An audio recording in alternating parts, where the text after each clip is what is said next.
এ যুবক, একটু নিজেরে বুঝাও। আজকে দুশ্মন অনেক শক্তি নিয়ে মাঠে নামছে।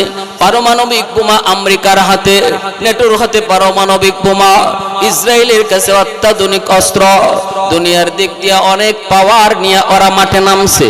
কিন্তু আল্লাহ পাক রব্বুল আলামিন তিনি পরিষ্কার জানায় দিলেন, দুশ্মন যত শক্তিশালী হোক না কেন রে যুবক, যদি নিজেরে আল্লাহর ওলি বানাইতে পারো, আল্লাহ তাদের শক্তিশালী অস্ত্রকে আল্লাহ নিজেই অকেজো বানায়া দিবে। আফগানের জমিনে ওরা বোমা নিক্ষেপ করলো আকাশ থেকে, একটা বোমাও মাটিতে পড়ে না। জো বাইডেন জিজ্ঞেস করলো, ঘটনা কি, বোমা কেন মাটিতে পড়ে না? এ বল, বোমা এত বোমা দিলাম কিন্তু বোমা কই পড়ে? বিমান বাহিনী কয়, আমরাও তো টেনশনে আছি, আমরাও দেখেছি বোমা যখন আমরা আকাশ থেকে জমিনে ফালাই, পালানোর সময় আমরা দেখতে পাই খোলা আকাশের ভিতরে একটা হাত বের হয়। আল্লাহু আকবার। অদৃশ্য একটা হাত বের হয়, হাত, এই হাত দিয়ে সে আমাদের বোমাগুলাকে লুফে ফেলে। এই বোমাগুলাকে মাটিতে পড়তে দেয় না, হাত দিয়ে বোমাগুলি লুফে সাগরে নিক্ষেপ করে। একটা বোমাও মাটিতে পড়তে দেয় না। সাথে সাথে আমেরিকার প্রেসিডেন্ট জো বাইডেন কয়, গো ব্যাক, সাথে সাথে কয়, গো ব্যাক, ফিরে আসো। কার সাথে আমরা যুদ্ধ করি? অদৃশ্য শক্তির সাথে যুদ্ধে নেমেছি, তাড়াতাড়ি করে ভাগো। আল্লাহু আকবার জোরে বলেন, আর একটু জোরে বলেন আল্লাহু আকবার। তাহলে সাথে রাখবো কাকে? বন্ধু বানাবো কাকে? সমস্যা এক জায়গায়, কিছু হতে না হতে আমরা আমেরিকাকে বন্ধু মনে করে পাশে ডাকা শুরু করি। কেউ রাশিয়াকে পাশে ডাকতে শুরু করে রে ভাই। কেউ কয়, দেখো ভারত আমার পাশে আছে কিনা নাই, চীন আমার পাশে আছে কিনা নাই। আমরা অমুক তমুককে পাশে ডাকতে শুরু করি, বন্ধু মনে করি। কিন্তু আল্লাহ পাক কয়, না রে বান্দা, ভুল করেছো। কাউকে তোমার পাশে ডাকতে হবে না, দেখো আমি আল্লাহ তোমার পাশে আছে কিনা। ভালো করে হয়তো কম বেশি যারা সোশ্যাল মিডিয়ার খবর রাখেন জানেন, বিশ্ব পরিস্থিতি বেশি ভালো নয়। তামাম পৃথিবীর সমস্ত বেদিন বেঈমান এবং মুসলমানদের ভিতরে কিছু মুনাফিক বেঈমানদের সাথে এক হয়ে মুসলমানদের বিরুদ্ধে অবস্থান নিয়েছে। ঠিক কিনা জোরে বলেন। আজ ইসরায়েলের পক্ষ নিল জালেমের দল, আর অসহায় ফিলিস্তিনের মুসলমানের পক্ষে কেউ নাই, আছেন শুধু কে? তবে ভালো করে ইয়াদ রাখবেন, যার সাথে আল্লাহ আছে তার সাথে সব আছে। যার সাথে আল্লাহ নাই, দেখতে তার সাথে যত শক্তি থাকুক, মূলত তার সাথে কেউ নাই। প্যারে হাজিরিন, এই মুহূর্তে আমাদের নাম নিশানাটা পর্যন্ত পৃথিবীর মানচিত্র থেকে মুছে দেওয়ার জন্য আমেরিকার নেতৃত্বে, নেটোর নেতৃত্বে সমস্ত বেদিন বেঈমান তারা এক জায়গায়, এক প্ল্যাটফর্মে একত্রিত। এজেন্ডা শুধু একটাই, বিশ্ব মানচিত্র থেকে ওরা মুসলমানদেরকে মুছে দিতে চায়। এই অবস্থায় আমাদের করণীয় কি? যেভাবে চলছি এভাবেই চলবো নাকি চলার পথ ঘোরাবো? আমাদের একটু বোঝা দরকার, গাজা শুধু গাজা নয়, ওরা তামাম দুনিয়ার সমস্ত মুসলিম রাষ্ট্রকে গাজা বানাতে চায়।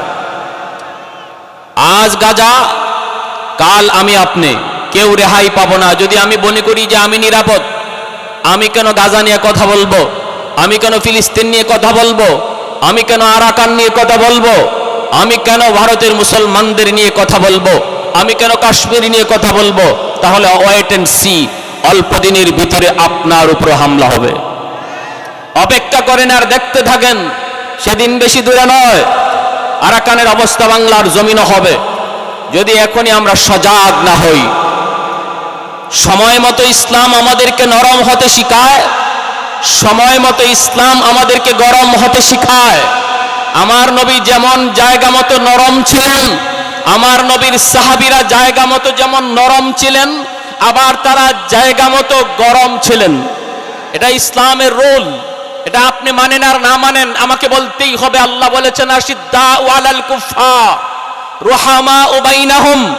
আল্লাহ রুল বলে দিয়েছেন, নবীর সাহাবায়ে কেরামের আদর্শ হলো তারা সময় মতো জায়গা মতো খুব গরম, আবার সময় মতো জায়গা মতো তারা খুব নরম।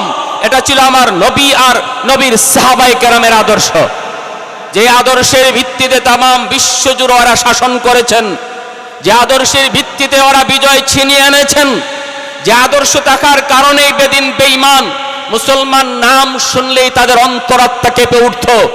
আজ আমরা সে আদর্শ থেকে অনেক দূরে। আমরা কোথায় যে গরম হব, কাকে যে বন্ধু মনে করব, আর কাকে যে দুশ্মন ভাববো, কোথায় যে আমি আওয়াজ উঁচা করব, আর কোথায় আমার আওয়াজ নিচু করব, এটা আমরা মুসলমান আজকে ভুলে গেছি। সময় মতো গরম হওয়াও জানি না, সময় মতো নরম হওয়াও জানি না। প্যারে হাজিরিন, এজন্য বলি আমার নবীর সাহাবী নরম সাহাবীরাও সময় মতো গরম হয়েছেন।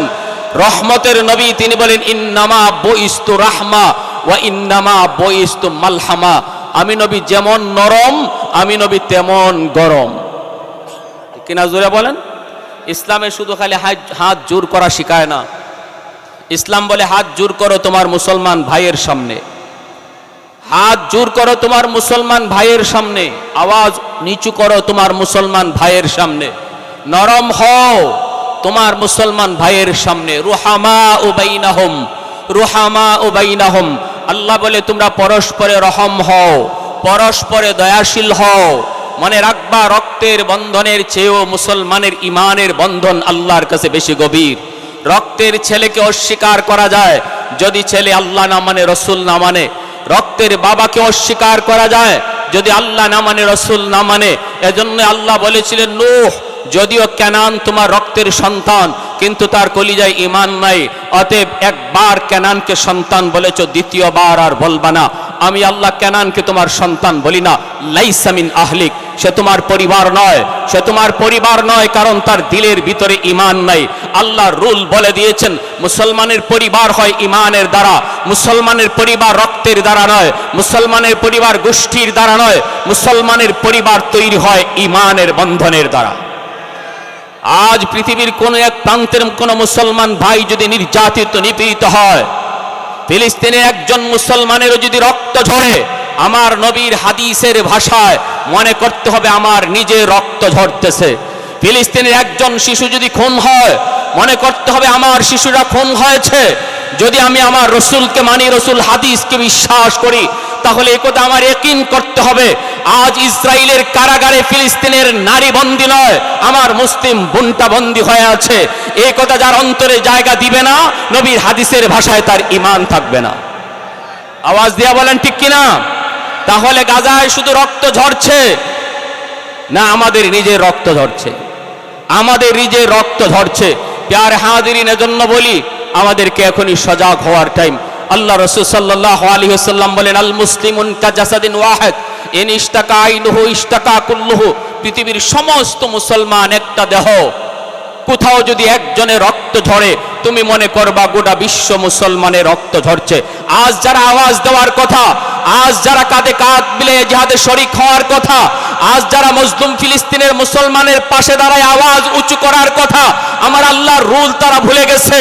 আজকে তারা নীরব, নাক ডাকায় তারা ঘুমায়। ফিলিস্তিনের বর্ডার হলো মিশর, ফিলিস্তিনের বর্ডার হলো জর্দান, ফিলিস্তিনের পাশাপাশি প্রতিবেশী হলো আরব বিশ্ব, আরব আমিরাত। কিন্তু আমরা দেখি তারা রাগ গলায় না, তারা কোথায় গরম হতে হবে সেটা ভুলে গেল, আমেরিকার ল্যাস কাটা গোলাম হয়ে গেল। আমি আপনাদের সামনে দ্ব্যর্থহীন কণ্ঠে বলতে চাই, মনে রাখবেন, আল্লাহ পাক আবাবিল পাঠাবে, আবারও আবাবিল আসবে, কিন্তু আমার মন বলে আবাবিলের পাথর ইহুদির মাথায় টুপে পড়বে। আগে মুসলমানের ভিতরে যারা মুনাফিক মার্কা সরকার, তাদের মাথায় সবার আগে পাথর পড়বে।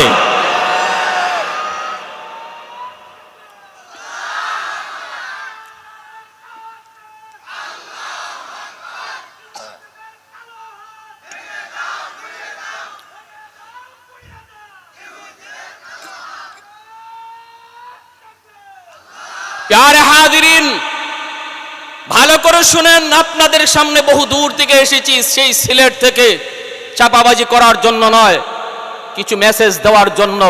নিবেন কি নিবেন না, গ্রহণ করবেন কি করবেন না, সেটা আপনার ব্যাপার। একজন আলেম হিসাবে আমার বলে যাওয়া দায়িত্ব, পৃথিবীর হায়াত ফুরিয়ে এসেছে, সামনের দিনগুলা ভয়ঙ্কর, এক একটা রাত পার হবে। মনে রাখবেন, সকাল কোন অবস্থায় পৃথিবীর হাজির হয় আমরা কেউ এখন বলতে পারবো না। আজকের পৃথিবী কালকের পৃথিবী এক হবে না। ওরা দাজ্জালের অপেক্ষায় প্রস্তুতি নিচ্ছে, কিন্তু মুসলমান এখনো নাক ডাকায়া ঘুমায়। আমাদের ইমাম মাহদির অপেক্ষায় থাকা দরকার, ঠিক কিনা জোরে বলেন। তোমরা দাজ্জালের অপেক্ষায়, আমরা ইমাম মাহদির অপেক্ষায় ইনশাআল্লাহ। গজওয়া হিন্দের জন্য প্রস্তুতি আছে তো ইনশাআল্লাহ? প্রস্তুতি আছে তো ইনশাআল্লাহ? আমি বলি, আজকে গাজার বর্ডার যারা, তারা নীরব, অথচ তাদের উপরে জিহাদ ফরজে আইন হয়েছে। বিশ্ব ফুকাহায়ে কেরামের ফতোয়া একমত, এই ব্যাপারে সবাই একমত। মজলুম ফিলিস্তিনের মুসলমানের পাশে দাঁড়ানো পৃথিবীর প্রতিটা মুসলমান রাষ্ট্রের উপর ফরজ। যার যার অবস্থান থেকে, কেন আমার 13,000 শিশু খুন হলো? বলো, আমার গাজার 13,000 শিশু কেন খুন হলো? কি অপরাধ তাদের? বলো, নিরীহ মানুষের উপর কেন হামলা হলো? 45,000 নিরীহ মানুষ কেন শহীদ হলো? জবাব দাও। কোন জবাবের পরোয়া করে না জালেমের দল। কিন্তু মনে রাখবে আমার ভাইয়েরা, আমি আপনাদের কাছ থেকে শুধু একটা স্বীকৃতি চাই, আল্লাহকে হাজির নাজির রেখে আমাকে জবাব দিবেন। যদি মনের ইচ্ছাটা বলেন, মনের ইচ্ছাটা, আপনার মনের ভাবটা বলেন। যদি আজ বাংলাদেশ গাজার বর্ডার হতো, গাজা যদি বাংলাদেশের পাশাপাশি দেশ হতো, আর সেই দেশে এমন জুলুম হতো, বাংলার মুসলমান, রাজশাহীর মুসলমান উলামায়ে কেরামের ডাকে ওই মজলুম মুসলমানের পাশে দাঁড়াইয়া প্রত্যেকটা যুবক কারা কারা আল্লাহর জন্য জীবন দিতে তৈয়ার থাকতা, হাত তুলে একটু আল্লাহকে দেখাও।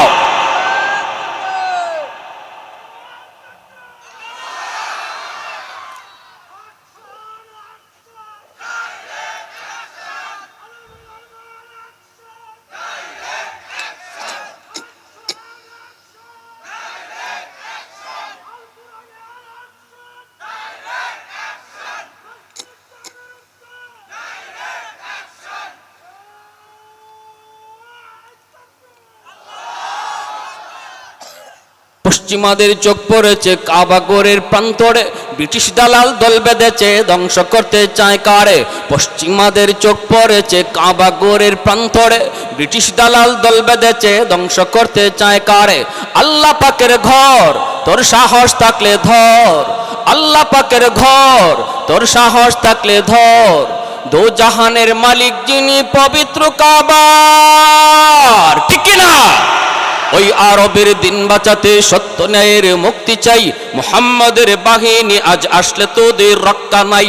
ওই আরবের দিন বাঁচাতে সত্য ন্যায়ের মুক্তি চাই, মুহাম্মাদের বাহিনী আজ আসলে তোদের রক্ষা নাই। দুইটা হাত উপরে উঠায়া, গায়ে যদ্দুর শক্তি আছে শক্তি নিয়া, বলো তো আওয়াজ দিয়া বলো, এই জবানের আওয়াজ দিছে কে? গায়ের শক্তি দিছে কে? এই আওয়াজ আর শক্তি ব্যয় হবে কার জন্য? আর একটু জোরে বলি, কার জন্য?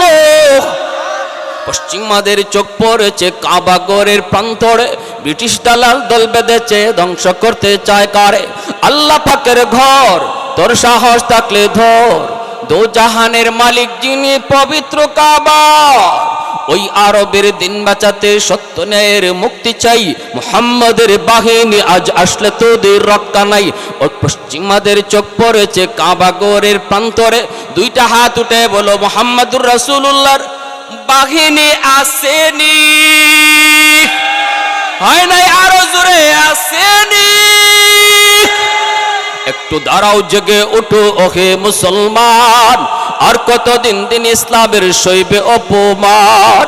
রক্ত দিয়ে পবিত্র ওই মক্কা মদিনা, সেই জমিনে ইহুদিরা চলতে পারে না। নূর মক্কার ইসলাম তার তাকলো কি আর দাম, বন্দিশালায় তাকে যদি আল আকসার ইমাম। ওই আরবের দিন বাঁচাতে সত্য ন্যায়ের মুক্তি চাই, মুহাম্মাদের বাহিনী আজ আসলে তোদের রক্ষা নাই। পশ্চিমাদের চোখ পড়েছে কাবাগরের প্রান্তরে, ব্রিটিশ দালাল দল বেঁধেছে ধ্বংস করতে চায় কারে। আল্লাহ পাকের ঘর, তোর সাহস থাকলে ধর, দো জাহানের মালিক যিনি পবিত্র কাবা, ওই আরবের দিন বাঁচাতে সত্য ন্যায়ের মুক্তি চাই, মুহাম্মাদের বাহিনী আজ আসলে তোদের রক্ষা নাই। আরেকটা আবার দুই হাত উপরে উঠায়া আল্লাহকে দেখায়া বলো, মুহাম্মাদুর রাসূলুল্লাহর বাহিনী আসেনি।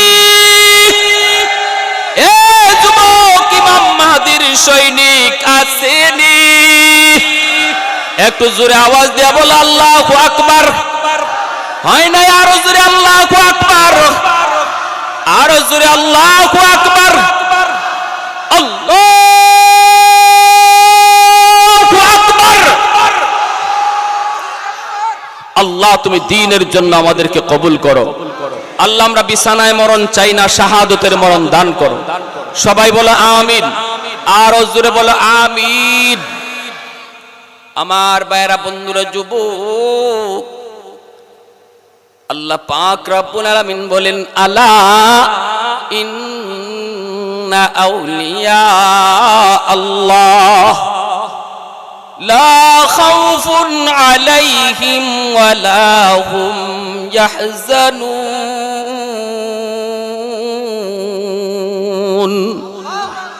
আল্লাহ পাক বলেন, জানোনি, শুনো, নিশ্চয়ই যারা আমি আল্লাহর ওলি, নিশ্চয়ই যারা আমি আল্লাহর ওলি, ওলির বহু বচন হলো আউলিয়া। আল্লাহ বলেন, নিশ্চয়ই যারা আমার ওলি, ওলির বাংলা হলো বন্ধু। আল্লাহ বলেন, নিশ্চয়ই যারা আমি আল্লাহর বন্ধু, লা খাউফুন আলাইহিম, তাদের কোনো ভয় নাই, দুনিয়া তো তাদের কোনো ভয় নাই, ওয়ালা হুম ইয়াহজানুন, পরকালের ময়দানেও তাদের কোনো টেনশন নাই। আরেকটু জোরে কন্যা সুবহানাল্লাহ। আল্লাহ পাক রব্বুল আলামিন তিনি পরিষ্কার ঘোষণা দিয়ে দিলেন, রে যুবক, এই জমিনে তুমি আল্লাহর ওলি হও। আল্লাহর ওলি যদি নিজেরে বানাইতে পারো, বনতে পারো, তাহলে তোমার জীবনে কোনো ভয় নাই, তোমার জিন্দেগিতে কোনো ভয় ভীতি নাই, আখিরাতের জীবনেও তোমার কোনো টেনশন নাই। ভয় নাই, ভয় নাই কথাটার অর্থ হলো ভয় ভীতি আসবে না এমন নয়।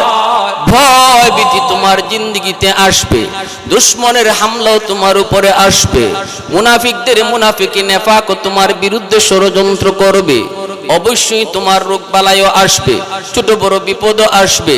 কিন্তু আল্লাহ বলেন, ওই দুনিয়ার জমিনে যত আপদ বিপদ তোমার উপরে আসুক না কেন, কোনো টেনশন নাই, কোনো ভয় নাই, কারণ যদি তুমি আমার ওলি হতে পারো, তাহলে আমি আল্লাহ তোমার সাথে। কে আমাদের সাথে? একটু জোরে বলেন কে? পেরেশান ভয় ভীতি আসলে সমাধান করবেন কে? দুশমন যদি হামলা করে আমাকে সেভ করবেন কে? জোরে বলেন না কে? এজন্যই আল্লাহ পাক বলেন, ওমা রামাইতা ইদ রামাইতা ওয়ালাকিন্নাল্লাহা রামা। ও বন্ধু, বদরে তোমরা কেউ মারো নাই, বদরে তোমরা দাঁড়ায় ছিলা, মারছি তো আমি আল্লাহ, আঘাত করেছি আমি আল্লাহ, দুশমনকে আমি আল্লাহ নিজে আঘাত করেছি, আমি নিজেই যুদ্ধ করেছি। বদরে আল্লাহ বলতেছেন, আল্লাহ নিজে যুদ্ধ করেছেন। সুবহানাল্লাহ, জোরে বলেন, আর একটু জোরে বলেন সুবহানাল্লাহ। এ যুবক, একটু নিজেরে বুঝাও, নিজেরে বুঝাও। আজকে দুশমন অনেক শক্তি নিয়ে মাঠে নামছে। পারমাণবিক বোমা আমেরিকার হাতে, নেটোর হাতে পারমাণবিক বোমা, ইসরায়েলের কাছে অত্যাধুনিক অস্ত্র, দুনিয়ার দিক দিয়ে অনেক পাওয়ার নিয়ে ওরা মাঠে নামছে। কিন্তু আল্লাহ পাক রব্বুল আলামিন তিনি পরিষ্কার জানায় দিলেন, দুশমন যত শক্তিশালী হোক না কেন রে যুবক, যদি নিজেরে আল্লাহর ওলি বানাইতে পারো, আল্লাহ তাদের শক্তিশালী অস্ত্রকে আল্লাহ নিজেই অকেজো বানায়া দিবে।